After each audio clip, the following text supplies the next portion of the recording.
Dans la grande famille des maréchaux de Napoléon, certains maréchaux brillaient par leur rigueur, d'autres par leur panache, et puis il y avait Jean Lannes, l'enfant du peuple, le soldat devenu maréchal.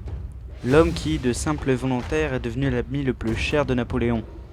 Il ne connaissait pas la demi-mesure, sur un champ de bataille il était tout, la fougue, le courage et parfois la conscience.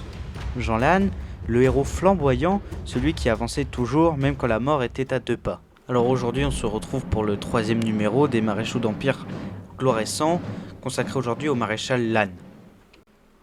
Né le 10 avril 1769 à Lectoure, Jean Lannes est teinturier quand éclate la Révolution. En 1792, il s'engage dans le 2e bataillon du Gers et se distingue par sa bravoure exceptionnelle.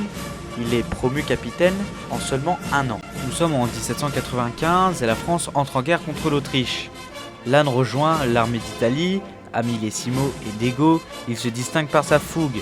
Mais c'est surtout à Lodi, où il est le premier à franchir le Pô à la tête de ses hommes, qu'il impressionne Bonaparte. Cette rencontre change son destin, et Napoléon vient de trouver l'un de ses plus fidèles compagnons d'armes. En septembre 1796, Lannes est promu général de brigade. En 1798, Lannes embarque avec l'armée d'Orient pour la grande expédition de l'Égypte. À El Arish, puis Jaffa, il se distingue par son audace et son énergie. Toujours en première ligne, il entraîne ses soldats à l'assaut des fortifications malgré la chaleur, la soif et les maladies qui déciment les troupes. Ses succès lui valent d'être promu général de division, l'un des plus jeunes de l'armée. Mais la campagne s'épuise et Bonaparte rentre en France à l'été 1799, et Lannes le suit. Quelques mois plus tard, lors du coup d'état du 18 Brumaire, il joue un rôle décisif. Alors que Bonaparte prend le pouvoir à Saint-Cloud, Paris est en tension, l'armée et les politiques hésitent. C'est Lannes qui sécurise les points stratégiques de la capitale et assure la fidélité des officiers et protège Bonaparte contre toute tentative de contre-attaque. À la tête de la garde consulaire, il devient rapidement le pilier militaire du nouveau régime. Toujours fidèle mais lucide, il soutient Bonaparte sans jamais flatter son ambition. Déjà, l'empereur voit en lui un compagnon d'armes loyal, courageux et indispensable. En juin 1800, lors de la seconde campagne d'Italie, à Montebello, Lannes bat les Autrichiens et offre une victoire éclatante au premier consul Bonaparte. 2 jours plus tard, à Marengo, la situation est désespérée. En effet, l'armée française recule sous la poussée autrichienne. Mais Lannes, lui, tient bon. À la tête de ses troupes, il repousse assaut après assaut, gagnant le temps nécessaire à l'arrivée de Desaix. Sans cette résistance héroïque, la bataille était perdue. En récompense, Napoléon lui remet un sabre d'honneur. Lannes devient un pilier de la légende consulaire. Nous sommes en 1804 et Napoléon est devenu empereur des Français. Il a créé la fonction de maréchal d'Empire et Lannes est l'un des premiers nommés. Il achète le prestigieux château de Maison, signe de son ascension. À la tête de son 5e corps, il enchaîne les victoires. D'abord à Ulm, Vienne, puis Austerlitz, où il commande l'aile gauche française avec brio. En 1806, il écrase le prince Louis-Ferdinand à Saalfeld. À Iéna, il participe au triomphe contre la Prusse, puis poursuit les Russes en Pologne.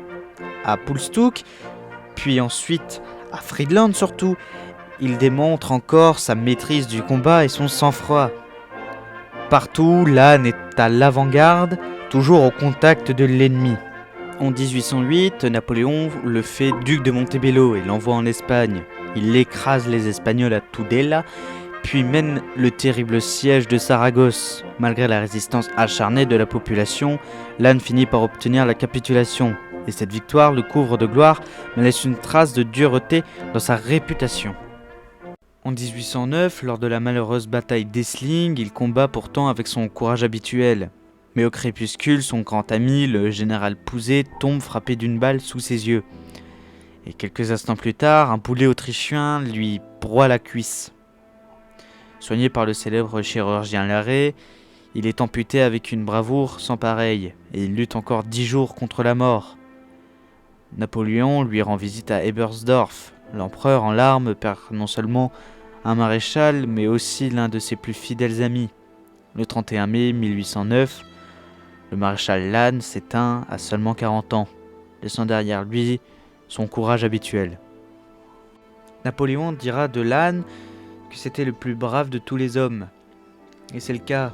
Héros de la Révolution et de l'Empire, fidèle compagnon de Bonaparte, il incarnait l'esprit du soldat français, courage, fidélité et surtout ténacité, jusqu'au sacrifice ultime.